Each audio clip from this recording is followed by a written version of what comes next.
Do you think this deal's going to get through this time round? Yeah, I think this looks a bit of a done deal.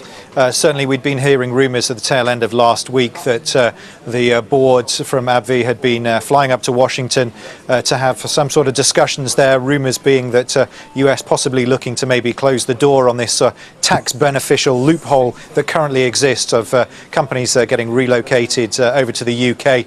And so we were pretty confident they were going to try and force this one through. They were always encouraged close to that £55 level was going to be suitable enough, and Shire very much have been giving them the hitherto noises. Alastair, why do you think there's less controversy over this deal compared to AstraZeneca and Pfizer when those talks are going on? Yeah, maybe it's because the markets are more prepared for it. I think the fact that we're talking about billions of dollars worth of benefits here, as well as arguably a pretty attractive company as well for its own rights, I guess it's not too surprising that we're seeing a number of US companies look across this way. I'd be surprised if there weren't others that are looking, maybe haven't started to announce this yet to the markets, but it'd be surprising if this wasn't some sort of a major benefit that many of them were trying to take advantage of.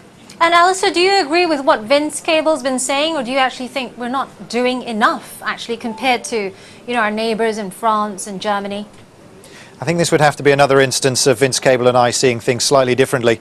I don't agree with it. I think that we should see ourselves as open for business and being a stable, level platform with which companies can look to do trade with us, and starting to move down the French template as to trying to protect our companies and trying to regulate what they do and don't do as far as the productivity of these firms are concerned is a dangerous road, which I'm not sure I fully agree with. I can understand certainly from a voter's point of view why these sort of noises would be popular, but from a business point of view I think I'd have to disagree.